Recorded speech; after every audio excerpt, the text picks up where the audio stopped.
موسیقی کے آلات رحمۃ اللہ علیہ نے تار سے بجانے والے ایک ساز مزراب کی مثال دی، جو میں نے آپ کو دکھایا ابھی، کہ جب اس کے اندر تاروں کو چھوا جاتا ہے تو اس ساز سے خوبصورت آواز نکلتی ہے۔ بالکل اس طرح جب تک انسان کے اندرونی احساسات اور جذبات مکمل طور پر بیدار نہیں ہو جاتے، اس وقت تک کوئی بائمعنی عمل پیدا نہیں ہو سکتا۔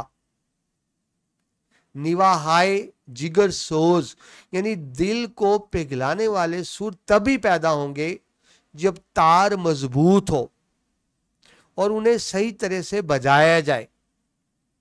اگر تار ڈھیلے ہوں یا انہیں صحیح طرح سے نہ بجایا جائے تو اس سے جو موسیقی نکلے گی بالکل بیکار ہوگی، وہ اثر نہیں کرے گی۔ تو بات کو سمجھیے، اس کو بین السطور کہتے ہیں، بٹوین دا لائنز، یعنی بظاہر الفاظ کچھ اور ہے، بتانا وہ کچھ اور چاہ رہے ہیں۔ تو بین السطور وہ کہنا کیا چاہ رہے ہیں کہ جب تک انسان کے اندر کا جذبہ اور ایمان مضبوط نہ ہو تو اس کے سارے عمل بے اثر ہو جاتے ہیں اور ان کا کوئی مثبت نتیجہ برآمد نہیں ہوتا۔ جب تک ساز کو صحیح بجایا نہیں جائے گا، اس سے کوئی آپ توقع نہیں کر سکتے کہ کوئی اچھی آواز نکلے گی۔ اس شعر میں نواہائے جگر سوز میں جو درد و سوز کی کیفیت ہے، مزراب کا لفظ اس میں موسیقیت پیدا کر رہا ہے، جس سے شعر میں ایک طرح کا ترنم آ جاتا ہے، لیکن نواہائے جگر سوز میں ایک جو درد کی کیفیت ہے، وہ درد جو حضرت اقبال کو کشمیری عوام کے حوالے سے تھا، اس کا اظہار اس میں آپ بڑے اچھے انداز سے دیکھ سکتے ہیں۔ سوری، یہ نظر نہیں آ رہا تھا آپ کو، میں نے اب اس کو کلیئر کر دیا۔ جی، تو یہ دوبارہ دیکھ لیجئے، میں نے ابھی جو آپ کو میں آلریڈی ایکسپلین کر چکا ہوں، ہے ساز پہ موقوف نواہائے جگر سوز، ڈھیلے ہوں اگر تار تو بیکار ہے مزراب۔ تو یہ آپ دیکھ رہے ہیں، یہ ہم کر چکے ہیں، لیکن اس وقت شاید آپ کو سکرین نظر نہیں آ رہی تھی۔ ادبی صنعتوں کی طرف آئیں تو صنعت تشبیہ کا اس کے اندر استعمال ہے۔ قوم کو ساز اور قوم کے رہنماؤں کو مزراب سے تشبیہ دی گئی کہ انہوں نے وہ ساز بجانا ہے۔ صنعت کنایہ ہے۔ کنایہ ہوتا ہے جب آپ براہ راست بات نہ کریں، اشاروں سے بات کریں، اسے کنایہ کہتے ہیں۔ تو صنعت کنایہ کا استعمال ہے، یعنی ڈھیلے تار سے مراد قوم کا سست روی کا شکار ہونا ہے۔ صنعت استعارہ ہے، ساز، تار، مزراب کا استعاراتی استعمال ہے۔ استعارہ آپ بار بار دیکھ رہے ہیں، جب ایک لفظ اپنے حقیقی معنوں میں استعمال نہ ہو، یعنی لغوی معنی کچھ اور ہو، ہم کسی اور معنی میں استعمال کریں، اس کو استعارہ کہتے ہیں۔ صنعت استعارہ۔ صنعت خطاب ہے، وادی لولاب اور اس کے باشندوں کو براہ راست خطاب کیا گیا۔ حوالے کے اشعار دیکھیں۔ خرد کہتے ہیں عقل کو، عقل، دانش، وزڈم۔ خرد نے کہہ بھی دیا لا الہ تو کیا حاصل، دل و نگاہ مسلمان نہیں تو کچھ بھی نہیں۔ اندر، دل و نگاہ، اندر کی کیفیت کی بات ہو رہی ہے، یعنی جب تک ہم اندر سے بیدار نہیں ہوں گے، خواب غفلت سے نہیں جاگیں گے، بات نہیں بنے گی۔ وہ کہتے ہیں یہ ذکر نیم شبی، یہ اکٹھے ہیں اشعار۔ خرد نے کہہ بھی دیا لا الہ تو کیا حاصل، دل و نگاہ مسلمان نہیں تو کچھ بھی نہیں۔ یہ ذکر نیم شبی، رات کو اٹھ کے ذکر کرنا، یہ مراقبے، یہ سرور، تیری خودی کے نگہبان نہیں تو کچھ بھی نہیں۔ یعنی اگر تیرے اندر خود ہی نہیں ہے تو یہ رات کو جاگنا بھی کوئی تجھے فائدہ نہیں دے گا۔ خرد نے کہہ بھی دیا لا الہ تو کیا حاصل، دل و نگاہ مسلمان نہیں تو کچھ بھی نہیں۔ اچھا، یہ ریپیٹ ہو گیا، اور اسی کو ایکسپلین کرتے ہیں حضرت اقبال ایک اور جگہ پہ اس طرح سے۔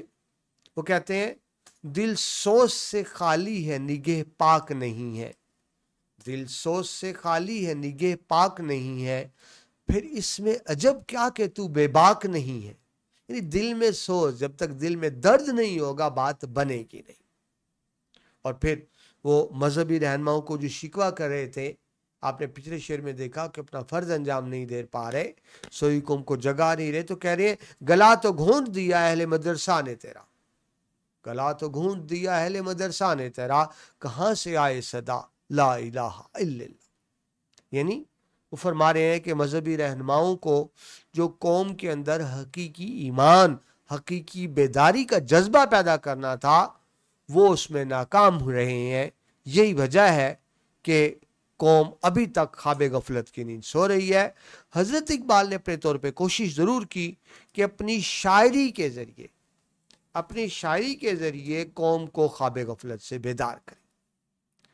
اگلے شعر پہ چلیں جی. شعر نمبر 4. ملا کی نظر نور فراست سے ہے خالی، بے سوز ہے میں خانہ صوفی کی مائے ناب، اے وادی لولاب.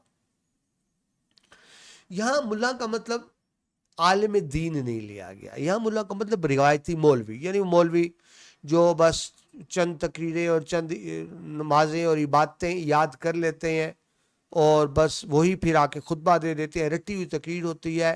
صحیح معنوں میں وہ صاحب ان کے اندر وہ ایمان کا نور نہیں ہوتا جو ایک عالم دین کے اندر ہونا چاہیے. تو ان کو ملا کہا انہوں نے.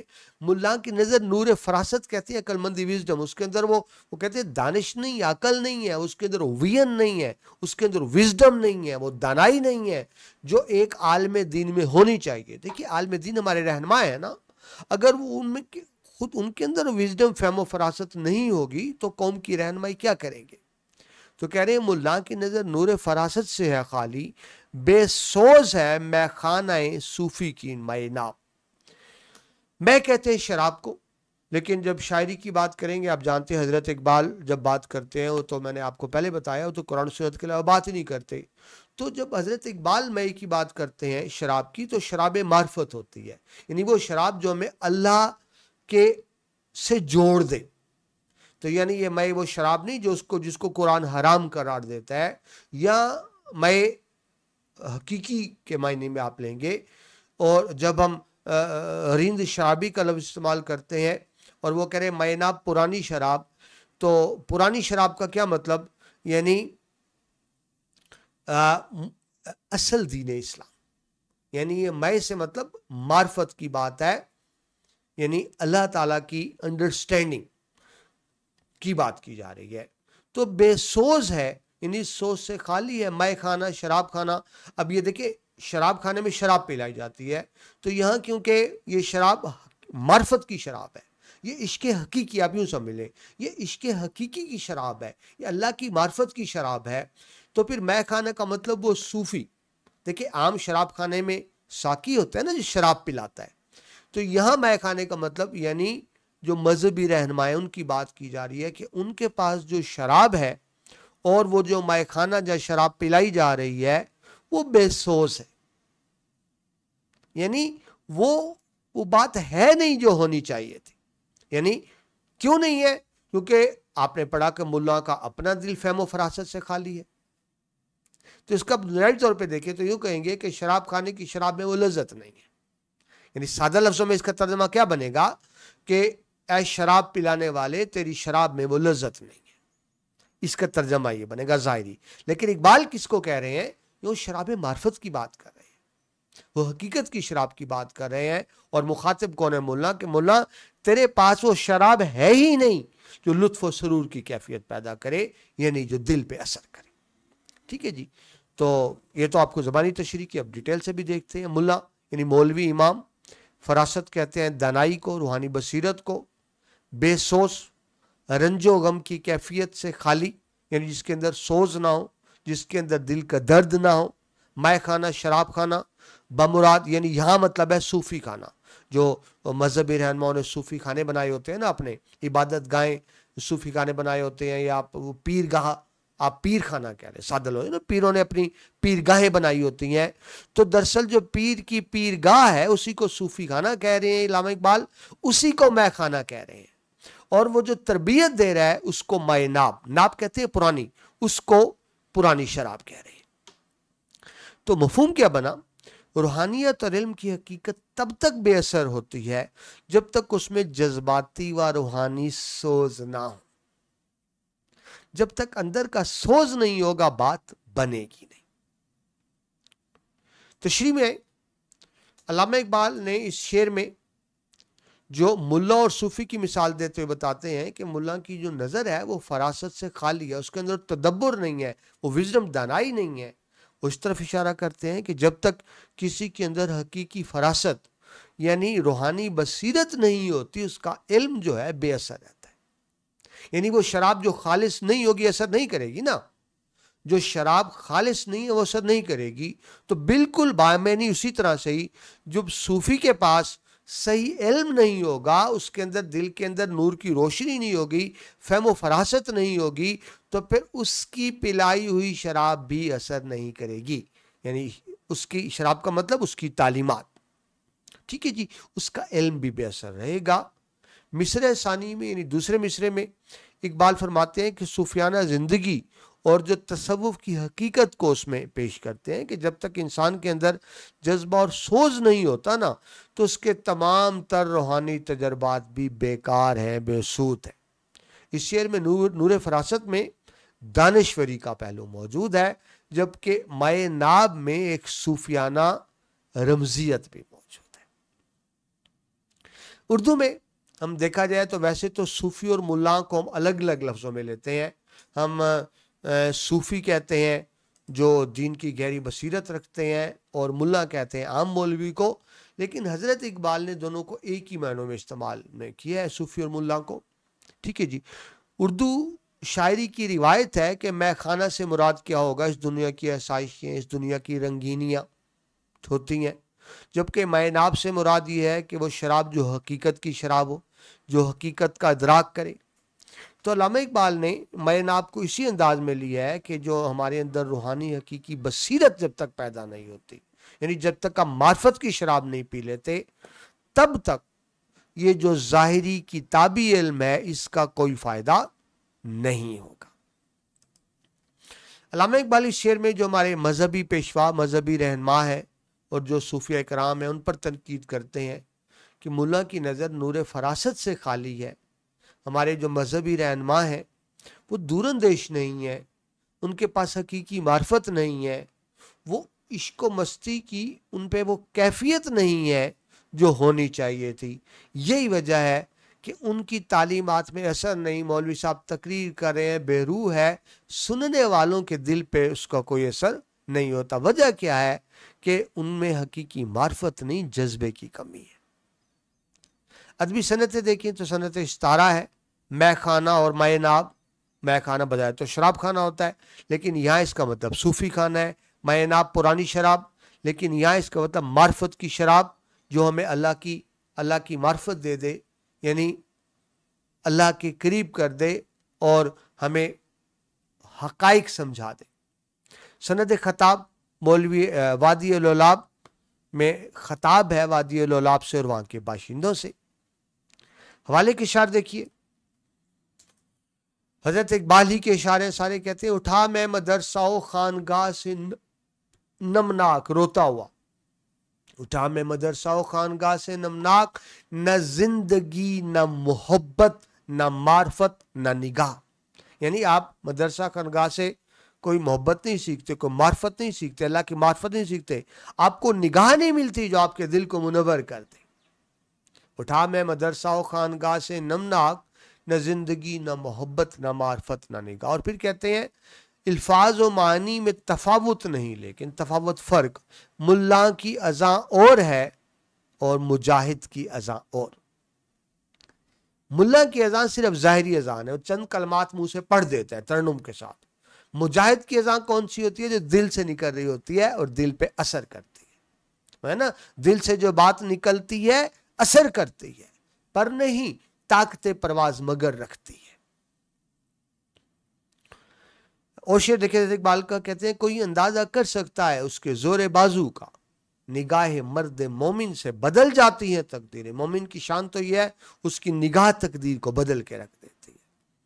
اور پھر فرماتے ہیں عجب نہیں کہ خدا تک تیری رسائی ہو, تیری نگاہ سے پوشیدہ آدمی کا مقام. تم تو بھی آدمی کے مقام تک نہیں پہنچے تو بات کرتے ہو خدا کی معرفت کی. یعنی پہلے تمہیں حقیقت کا ادراک کرنا ہوگا, سمجھنا ہوگا.